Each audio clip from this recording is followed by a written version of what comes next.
A 21-year-old man comes home early from work. The same night, he's dead. Shot in the head. In his bathroom. Police call it a suicide in under an hour. But the people who were with him, their stories don't line up and no one ever made them. Tonight, we're talking about the death of Christian Andreacchio and the investigation that stopped before it ever really began.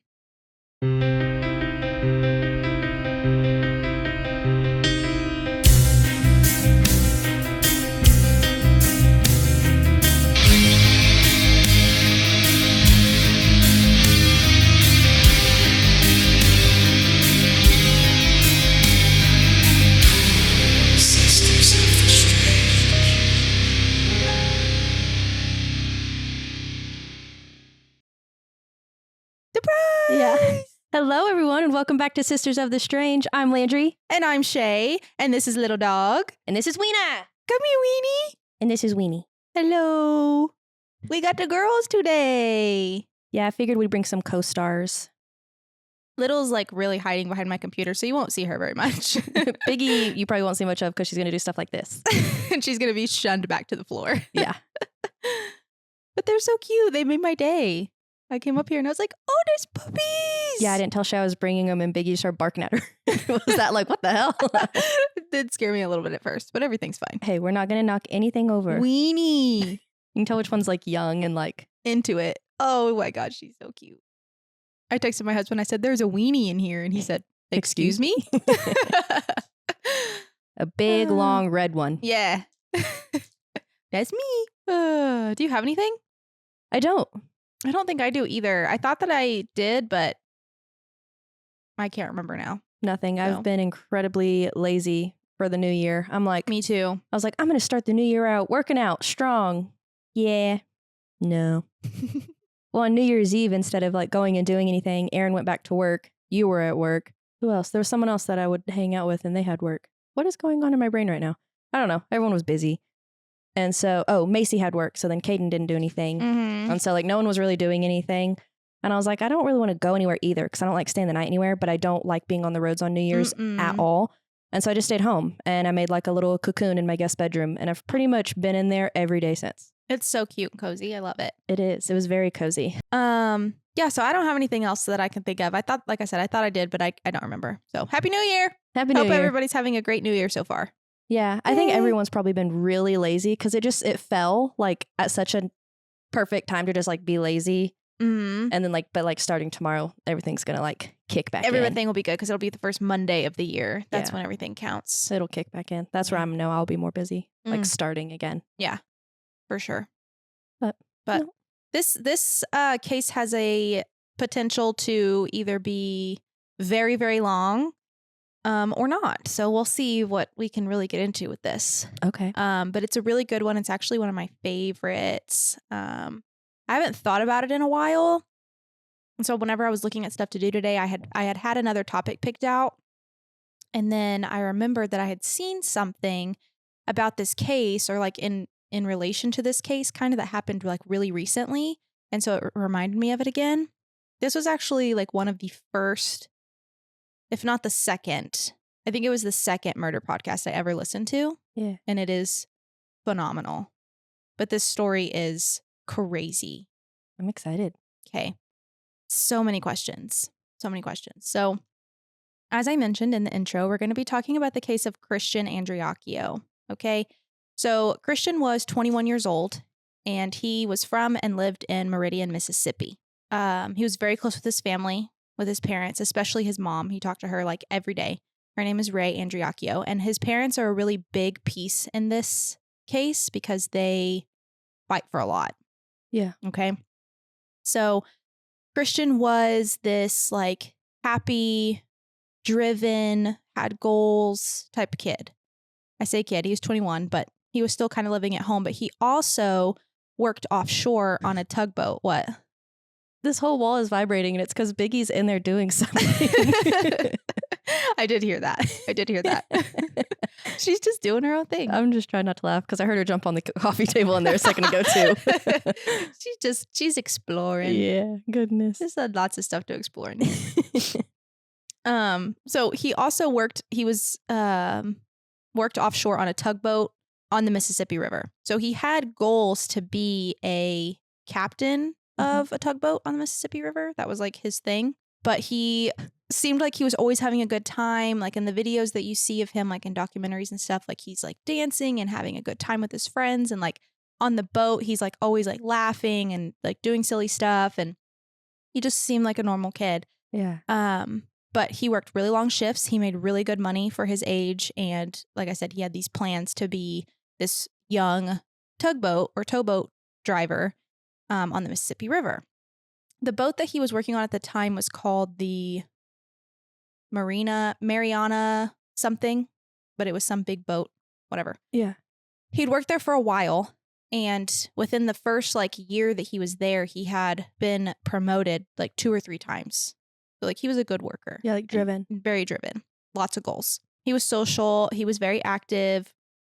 And one of the things that's really important to lay out early on very clearly is he was not depressed.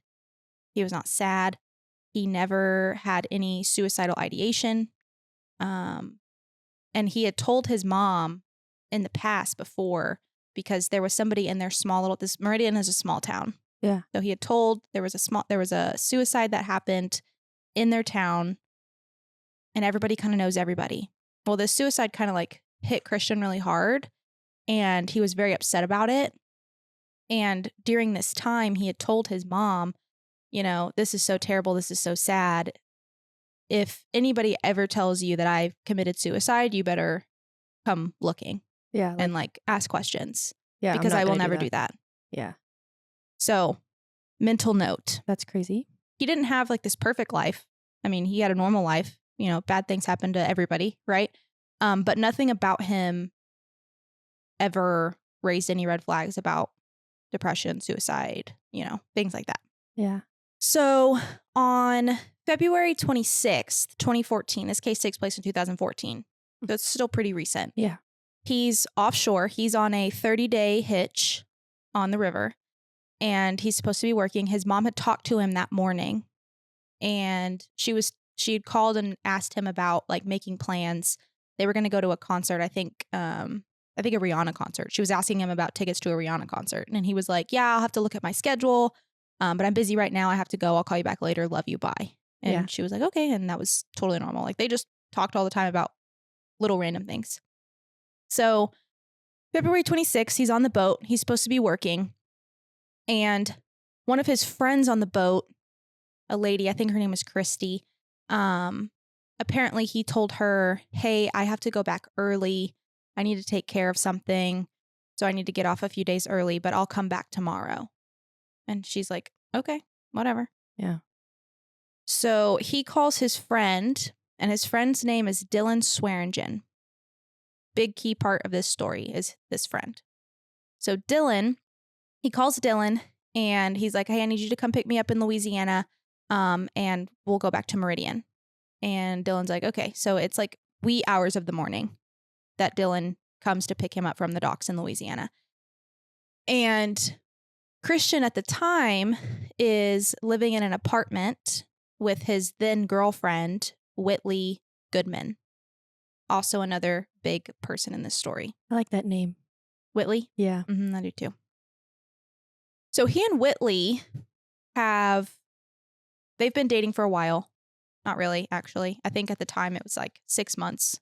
She had dropped out of high school with aspirations to be a hairdresser, makeup artist. Drops out of high school for this. She's a really pretty girl. Blonde, gorgeous, little thing. And Christian's a good looking kid too.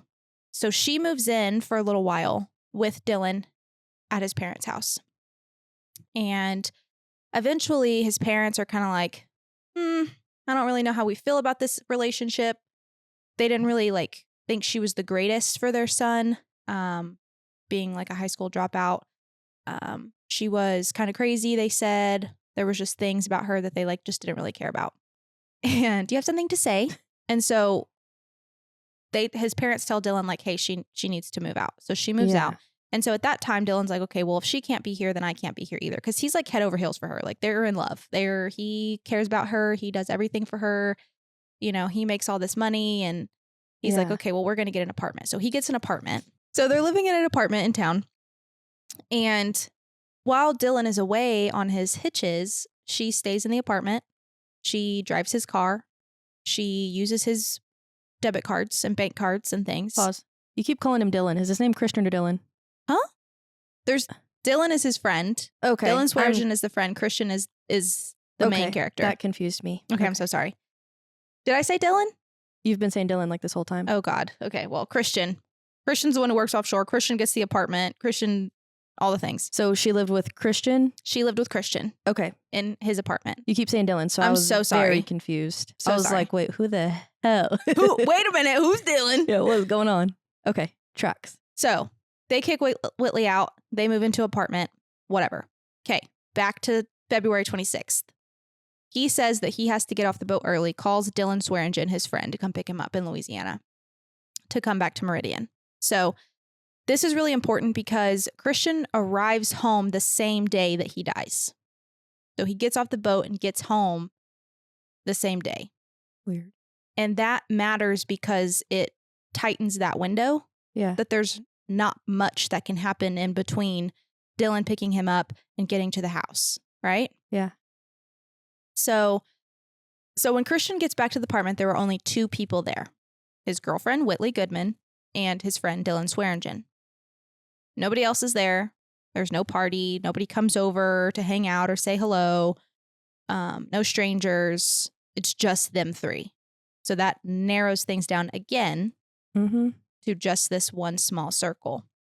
I also need to mention that it's said that the reason Christian has to get off the boat early is because he and Whitley have been having issues. The parents of both kids say that their relationship was a little bit toxic. The parents said that it was Christian's parents thought that it was Whitley. Whitley's mom thought that it was Christian. Like when he was away and on the boat, Whitley's mom says that Christian would make Whitley call him and be on the phone for hours and hours and hours and hours just to make sure that she's like not going out, not doing anything, not with anybody, like type thing. Okay.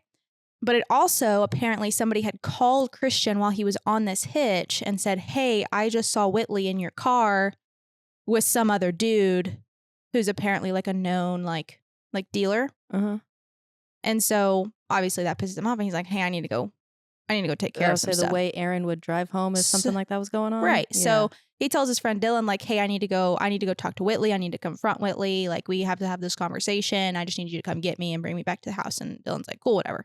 So on that night and that evening, at some point in the apartment, it's just them three. There's an argument between Christian and Whitley about this whole thing. And in Whitley's story, apparently, at some point, Christian picks up a gun and puts it to his head and is like, tell me you love me, this and blah, blah, blah, whatever, acting all crazy. And so in her story, Dylan takes the gun away from Christian and puts it away somewhere. Yeah. Okay, but apparently there's an argument. So after that, Christian goes upstairs to the bathroom and somebody hears a gunshot. Okay. And this is where things get kind of confusing.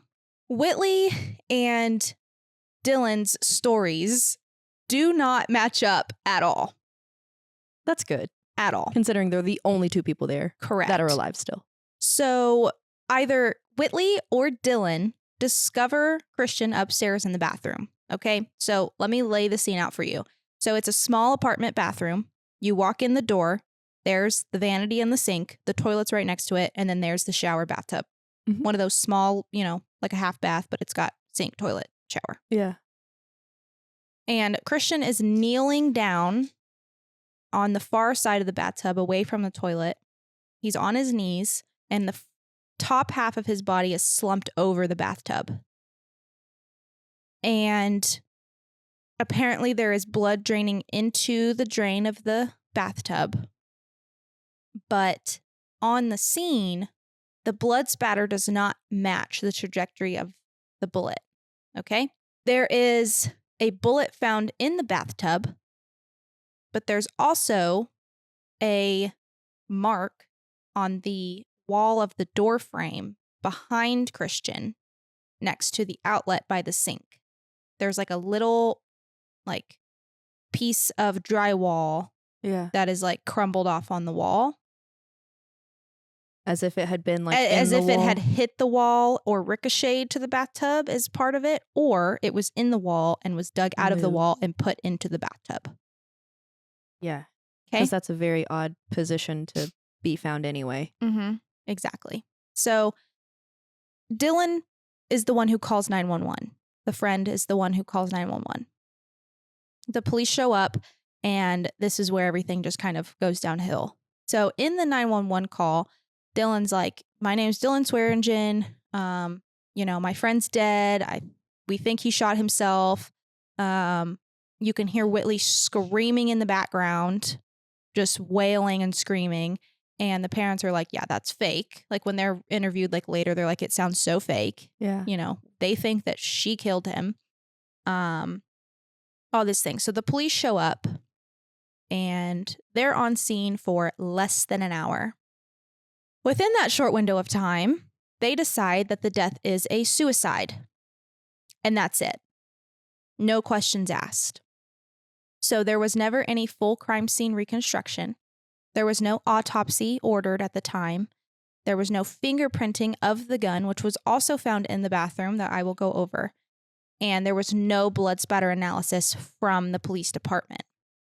So during the initial investigation, which was started, somebody gets a call and was reportedly told to stop investigating and proceed with the ruling of a suicide.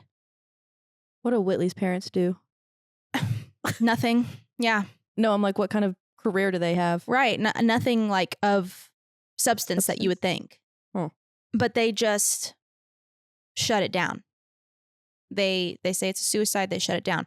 The medical examiner rules it undetermined because they don't have enough information to rule it either a suicide or a homicide. Yeah. So it is undetermined. But legally, it was ruled as a suicide. Whitley and Dylan were taken to the police department for questioning before it was all shut down, and they were also tested for gunshot residue. Both of them, Whitley and Dylan, both had gunshot residue on both hands. Ow. So how does that happen? One's holding the gun and one's holding their hands behind them holding the gun also. That's literally all I can think is like this. Or they had to at the very least, been in the same room as when the gun went off. Yeah. Which opens more questions. In that tiny bathroom. Did he die in the bathroom or did he not? Did he shoot himself or did he not? Did he shoot himself in the living room? Did he shoot himself in the bathroom? There's also blood found on the outside of the bathroom door. Why? What is going on? The only thing so far that's going through my head is that they held the gun like together, but like maybe they were struggling. Maybe they were all fighting over the gun. Maybe. That's the only Very thing possible. Going through my mind right now. There was also somewhere that I read that apparently Dylan had it on front and back of both of his hands, but his right palm didn't, which is strange to me. But also the gun, where the gun was found, was in between Christian's left leg and the bathtub. And he had a gunshot to the right side of his head, his right temple, which just doesn't make sense. Work it out. That would just lead me to believe that, like, if he was kneeling in front of the bathtub, like the gun would have fallen either to his right side or into the bathtub with the top of his body. Mm-hmm. Correct. Also, I should mention it was a Kimber 45. Great. So there's that. It was in between his left thigh and the bathtub, not on his right side or in the bathtub. So is that impossible? Probably not, but it's also not common. Doesn't make a whole lot of sense. Correct. The gun was also uncocked and had a live round in the chamber as well. Okay, no. I think there was a struggle maybe of some sort. I think that they killed him together almost. Like, If his palm didn't have it, maybe his palm was over her hand. Did the back of her hand, I wonder, have Mm-hmm. Front and back. on both? Mm-hmm. That's the only thing I think. Or maybe he's like holding her arm or something toward like trying to make her stop.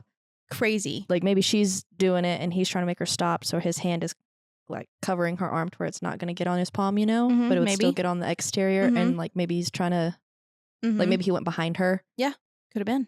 But There's no answers to this. I'm like, I just but want you to know why? there's no answers in any of this. why did they not get arrested if Because somebody said that it was a suicide. So it was a You- suicide. you working like ambulance jobs, things like that, whenever it's ruled a suicide, how long are the cops normally on scene regardless? A long time. So what, an hour less and get a call to like cancel it, shut it down? I would say, but there's no cancel it and shut it down. There's every single person who is involved gets spoken to. Every single detail of the day. Yeah. All the way up until that moment. And then they are there for at least an hour, if not 2, until it's Didn't you say the gun Ruled. didn't get confiscated or something also? What did you say about the gun not it wasn't fingerprinted. I would say something that didn't trigger right with me because I was like, why not? Because Right. they normally take the guns from those types of scenes as Right. well. So the issue with this whole thing is there was no investigation was done, which is where this whole thing goes wrong because they just decided that it was a suicide. And so there was no investigation to further. There's no investigation to prove the suicide. They just say it's suicide. Okay. Right. So Because that works. because that's how that works. Mm-hmm. I don't know. Small town. Don't know. So, where was I? Gunshot residue, gun, uncocked, live round in the chamber. Who did that? Not Christian. No. Christian's dead. Would not imagine as much. So when the police get there and they call Christian's parents and say, you know, hey, this is what's going on. They're like, no, he's not even home. He's on a hitch right now. They don't even know that he came home because he was supposed to come home, talk to Whitley in person, and get back on the boat at 5 a.m. the next morning. Yeah. And he probably didn't want to tell his parents that he's fighting with his girlfriend Mhm. again. Yeah, exactly. So they were like, huh? So then whenever they, you know, see, they're like, well, this was the driver's license that we have. And they pull out Christian's driver's license and they're like, what the hell? My son did not kill himself. Yeah. He's told me before, like, this ain't it. Yeah, which is another huge thing for me. Like, hello? Yeah. And it's crazy that as a cop, you're probably like, why would your kid ever tell you that? And I'm like, I'm pretty sure I've said it before. Mhm. Like, if I'm ever found dead, I did not. I think I've said it on the podcast. Yeah. If I'm ever found dead, I did not do it to myself. Right. Exactly. And that should be, I mean, if somebody says that, regardless on if they did or not, guess what? It needs to be investigated. Yeah, looked into for sure. Regardless. And the only 2 people that were there have gunshot residue on them. That's a red flag. And their stories don't match up. There needs to be more investigation. Hello? And Yeah. more investigation. Especially because you said they completed. got like separated immediately. Mm-hmm. So they didn't have time to come up with a story. They were separated immediately. Also, when Christian's parents realized, okay, yes, this is my son. Now my son is dead. She told the police, make sure Whitley does not have his cell phone. And so their police ask Whitley for the cell phone. And she denies having it. She does not have it, she says. And then, shortly after, Whitley hands the cell phone into the police. Later. Oh, okay. So what happened? What did she do with the cell phone in between? You had something to delete. Mm-hmm. Them arguing, I guess. Mhm. And the mom said that, well, you know, there was compromising photos of Whitley and blah, blah, blah on the phone, whatever. Okay, well, the police don't care. Yeah. That doesn't have anything to do with this. No, I mean, that did go through my mind first because, well, we're good now. Which is fair. I mean, But- I get that, but Still, That doesn't have there's any- something else that's got to be going on. right, for her to not give it up. And something serious has to be going on for him to leave his job. Like someone who has like career, like my husband works out of town like that. He's got goals. Mhm. He's got ambition. He Right. was just out of town for 5 weeks straight. He came Mhm. home for 2 days because he had a 2-day break. But like, he does not come home unless it is something that absolutely dire has to be emergency. done. Like he would not leave work like that. Like Just- unless he had to. Yeah. And there's no reason. And it doesn't seem like Christian would either unless it was... Something had to be going on. Yeah. He wouldn't have just left like that. If he has all these goals and ambitions, being 21 and working like that proves he's a driven you guy. have goals and you're driven. Because I don't know many 21-year-olds, especially like around this time in life, that would go work like that. Yeah. Unless they are like driven They to have do goals. that. Yeah. And that's not common. Mm-mm. Not at a young Definitely age. not. It's normally like 26 or older When guys they start kind of doing grow stuff up a like little that. bit. Yeah. Yeah. He's 21. He's like prime young man age. And he's like, I'm going to go work 30 days at a time. Yeah. And I wonder, I don't know what your qualifications are to work on something like that, but I'm sure he has to have some sort of like hazard. Oh, I'm sure. Something. So most of the time you can't work like that until you're 21 on intense jobs like that. And so that's even shows more dedication to me. Mm-hmm. So yeah, I don't think he would come home. It shows he's probably hiding something. Like he probably like sent her messages like, I'm coming home. I know what you've been doing. Mm-hmm. Yeah. Which could also implicate, her for a motive or whatever. Yeah. Which is possible. Dude, having gunshot residue on your hands is enough motive for me. That's enough to prompt any investigation. Yeah. I don't know why they didn't look further. Like, I don't know why they would rule that as suicide. Like, what? What? Who? Who, what, when, where, why? Who was there to do that? Exactly. And there was only 2 people that were there. So to further this, the stories of Whitley and Dylan that don't match up. Yeah. Whitley at one point says she was asleep on the couch, thinks she heard a loud noise, and goes to check. Thanks. Mm-hmm. I also think to hear a gunshot. Right. The door's locked. She doesn't open it. Then the story is Dylan's asleep in the bedroom and might have heard a gunshot go off and goes to check on Christian and then finds him. But there was conflicting stories about who found him. Okay. Which messes up the whole time of death. It messes up, was there an amount of time in between finding him and the 911 call? Yeah. Because we don't know who actually found him and when. So everything is just screwed. Wrong. Everything is wrong. And then also, as I mentioned, the minimal blood spatter. There's not very much in the room itself, but like draining into the tub more. And there is blood pooling that raises questions about, was he moved? Yeah. After? Because I saw one photo. I don't know where or how I'll be able to find it again. But I'm in a group on Facebook that shows lots of like autopsy photos and things on big cases and all kinds of just crazy stuff. But somebody had posted photos of this case on there the other day, which is one of the things that made me like remember it.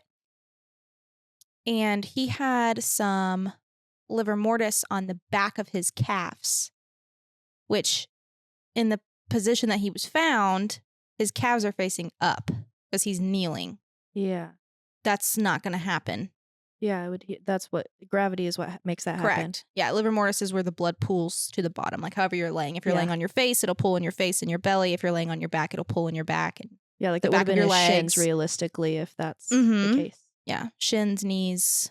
Interesting. Mm-hmm. So he had some on his calf, and then there's that blood that's on the outside of the bathroom. And how long do you have to be laying down like that for that to kind of set in? A few hours, maybe. So even the timeline for that, though. So it still doesn't match. Yeah. So where's the rest of the blood? I think that Dylan and Whitley were in a relationship. Not really. I would wonder if they were who people saw together, or if it really was the guy that. Yeah, some other guy. So yeah, so that's where we're at. There's possible movement of the body. Nothing adds up. Their stories don't add up. But at that point, when they're getting their stories, is when they get this call that's like, it's a suicide. We're ruling it as a suicide. That's it. Shut it down. And then that's it. But Whitley and Dylan are the only people who know what happened immediately before and immediately after. Yeah. This gunshot. But what they do agree on is that Christian was in the bathroom. Dylan made the 911 call. And they heard a gunshot at some point. And those are the only things that add up. How did the investigators let this all go? And like detectives, like how are they just like, yeah, makes sense? Because somebody made that call. A chief or somebody. I want to know the connection. Family there. Yeah, I agree. So on Whitney's account, there is confusions about the timing. There is conflicting details about what she was doing when the shot occurred. Versus, like, was she asleep? Was she awake? The emotional response that some of the responders and family found unusual. That initially she was like very distraught, like in the background of the 911 call. And then when she's like with the police and stuff, she's very just like nothing, which could be shock. Sure. Yeah. Whatever. But the phone thing is a big red flag. Because the family members knew that she had it. They were worried that she was going to have it. She denied having it, and then she turned it over to the police. So there was no follow up on that. Like, why was she lying? Yeah. What was she hiding? That should have been investigated and was not. It would be odd to me as well that she's asleep on the couch, but the friend is asleep in his bed. Mm-hmm. So where was he? In a bed. I don't know if it was in his bed or... Oh, I'm like, where would he have been prior to going to the bathroom? Right. There's no way to know because the timelines just don't. That's so odd. Mm-hmm. Same thing with Dylan. Inconsistent recollections, things that he says that he doesn't remember. He doesn't know. It may have been this time. He may have been doing this. Whitley might have been awake. She might have been asleep. There's an unclear sequence of events and then vague answers about like what was going on in the apartment at the time and why both Whitley and Dylan had gunshot residue on them. I'm not sitting here trying to say that Dylan and Whitley did it 100%, like blaming this on them, but there should have been more investigation. Yeah, I don't think they're telling the exact truth. And I wouldn't blame them necessarily either. Like I said, there could have been a struggle to where they were trying to like get him to not do something. Like there could have been a struggle there. Like if they both had gunshot residue on their hands, they could have been trying to stop him from hurting himself. Mm-hmm. If that's because that's part of the story they said is at some point he had a gun like pointed to his own head. Yeah. And if those are his two best friends in the world, then maybe they were trying to stop him and it went off anyways. Yeah. But why move the body if that was the case? Because they wouldn't have been in the bathroom. They might have just been scared that they would get blamed for something. Yeah, but don't be sketchy. Yeah, just be as honest as you can. Just be as honest as you can and cooperate and all of this will go away. Yeah. You know? Regardless of both of their statements, neither of them establish who was awake, who heard the shot first, who was at the bathroom first, and what was touched before the police got there.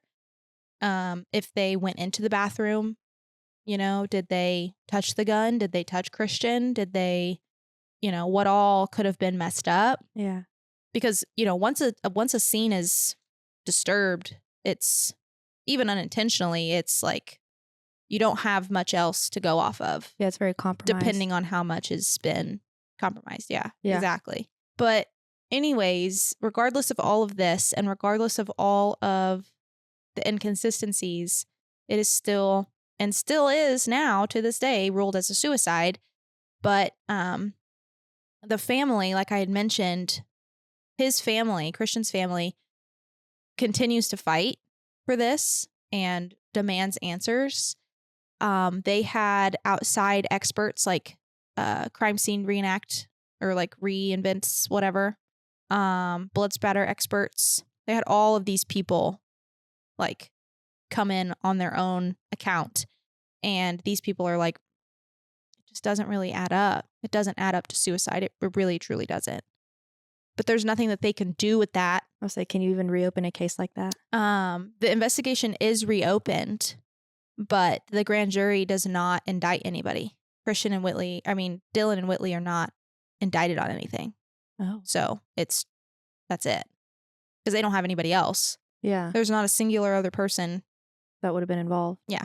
And even by then, like when they did that years later, there's no evidence. The scene cannot be completely reconstructed. Key forensic opportunities were permanently lost. They had actually exhumed Christian's body when they reopened this case. Yeah.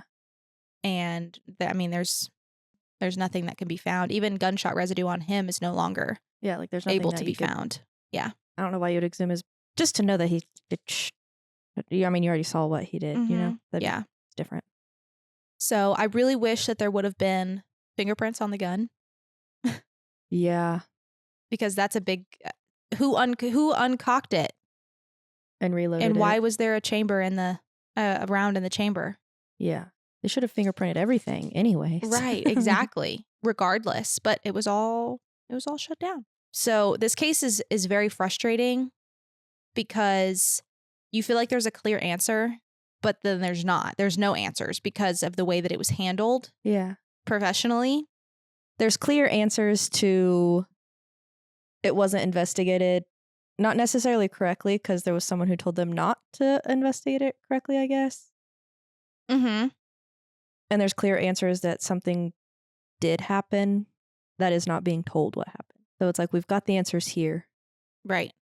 And the thing is, one of the other big things is the fact that Dylan and Whitley know. They have to know. Because even if they didn't pull the trigger, they were there. There was a conversation to be had. There was something and events leading up to that just need to come out to either prove that it was or it wasn't. Yeah. Maybe they're trying to protect him in some way. You know? I don't know. I wouldn't want to do that to my friend's family if that was the case. Like, Yeah. I would rather them know that, yeah, sure, it's really sad and this is going to be really hard for you to hear. But this it's is what he said clear. to me. This is what he did. You know, that type of thing. Yeah. Like, at least then that they would have some closure, because they don't have that. They are convinced that he was murdered. And they have every right to believe that because they don't have evidence that says otherwise. No, they've got evidence that says pretty much exactly that. Right. Weenie, get in somebody's lap. So that's what's so sad to me about this is it should have been investigated more. Maybe not a full investigation if they thought that it really was suicide, but at least give us why. Enough to believe it is a suicide. Enough to believe that. Unfortunately, I think this happens often. Mm-hmm.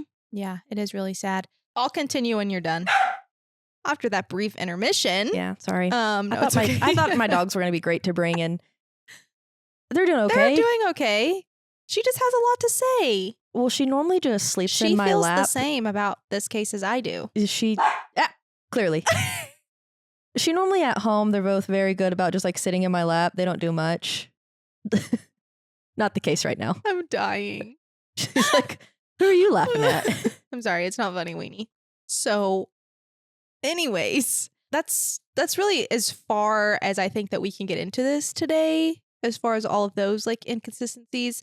I highly, highly recommend listening to the Culpable podcast about this case. I think it's the first one that they did. Yeah. They've done multiple others since then. It is incredibly done, and it's got every little detail and also lots of communication with the investigator on this case, and the family, all of their like first person accounts and like them speaking on the phone with this podcaster, and it's just so good. Yeah.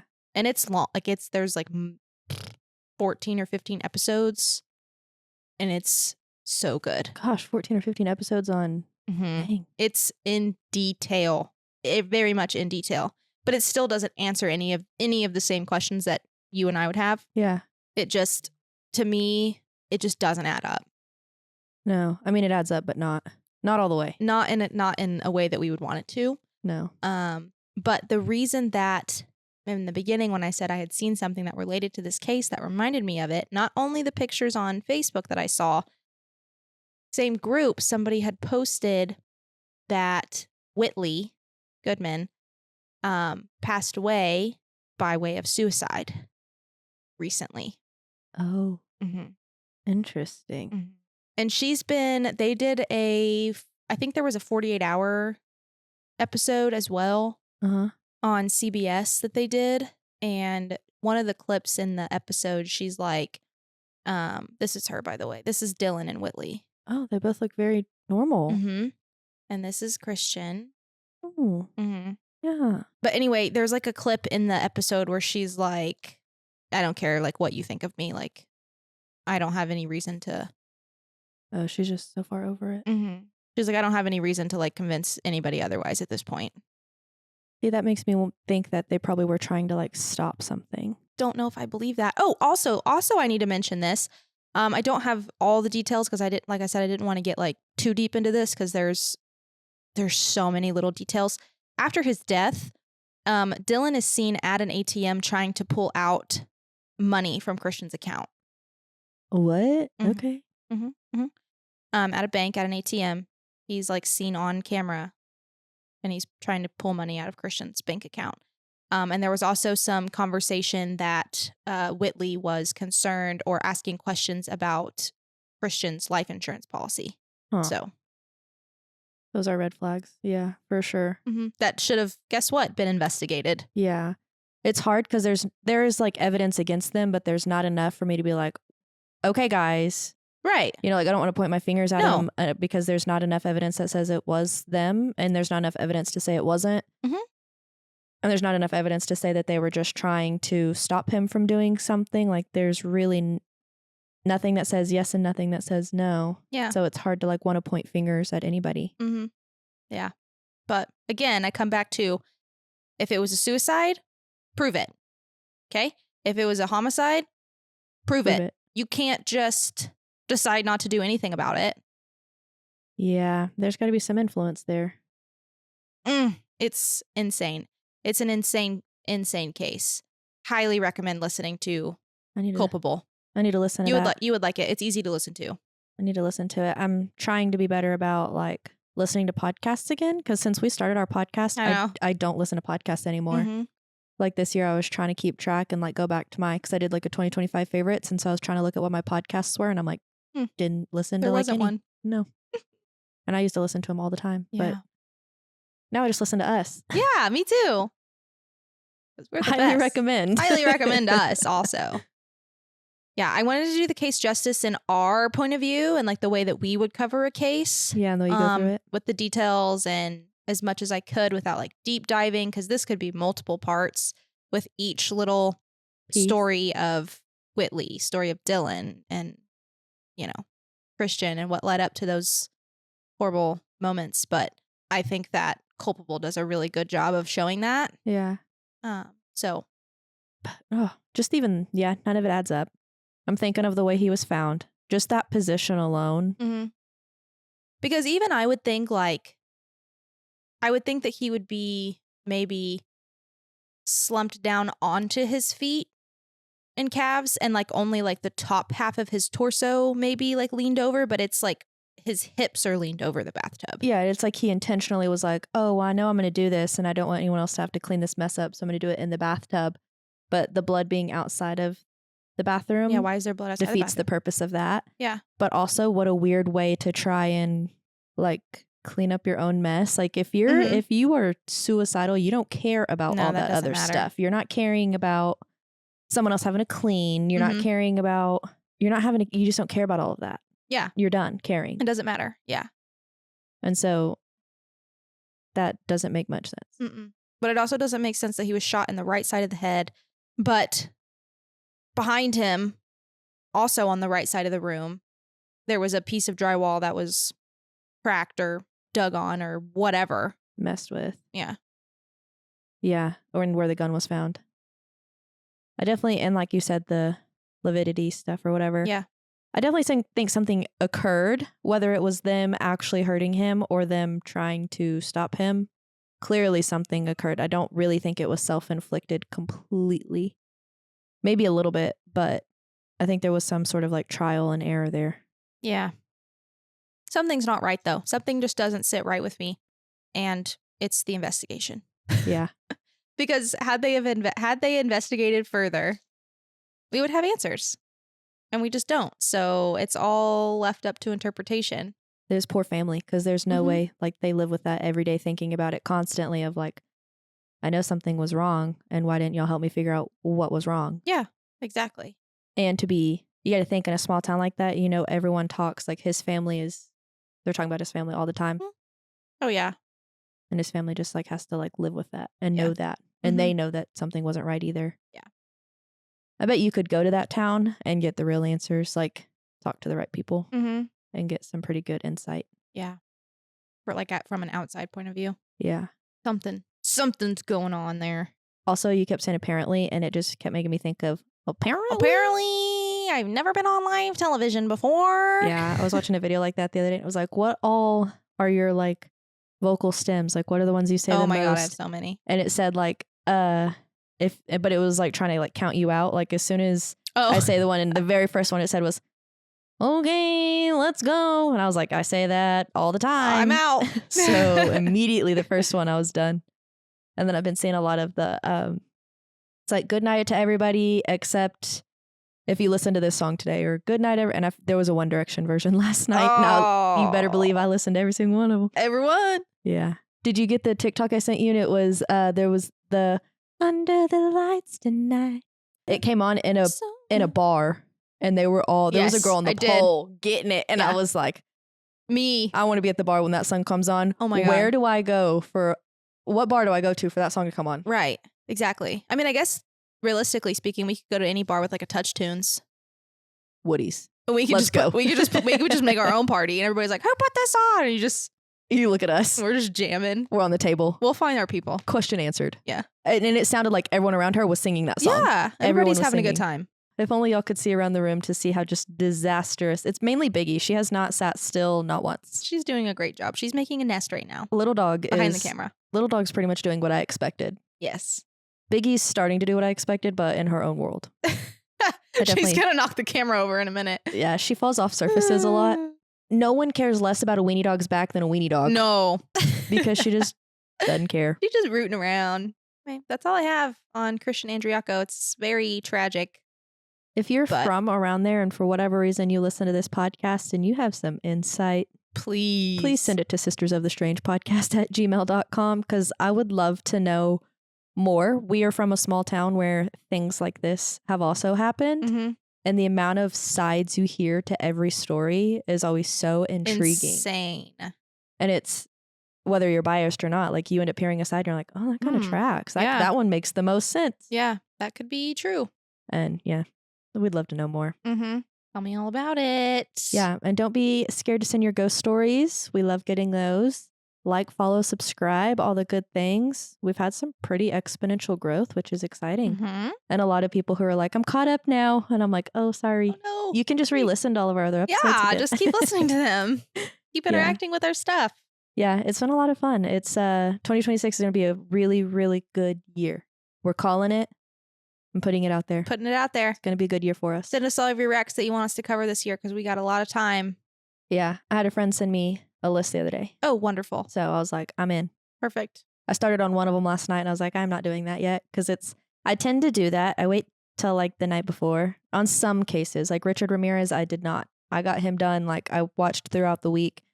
The Union Murder or Union Hill Screaming House or whatever. That one, I watched all sorts of stuff, read books, like all sorts of stuff for the whole week.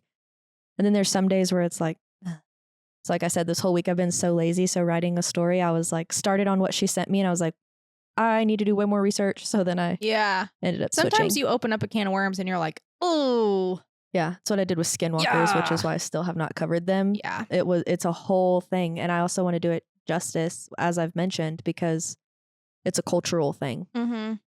And so I'm like, I don't want to just get out there and say it. I just have to be careful whenever I dive into things, because this is this kind of stuff that I can talk about for days or 5 hours at a time, as we saw with the last one that I did. That was 4 parts. And I just like don't want to do that again.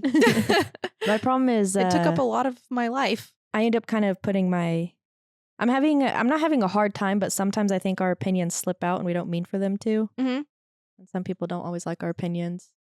Well, which part of me is like, my opinion. Well, so part of me is like, it's our podcast, don't listen to it. And the other part of me is like, but I don't want to disrespect someone or hurt someone's feelings. Yeah. So I got to find my line. There's got to be a happy medium. Yeah. And I'm so empathetic. Like anyone's feelings I hurt, I'm like, I'm sorry. Sorry. I'm so sorry. But yeah, like, comment, subscribe, all the good things. And we will see you next week. See you next week. Bye.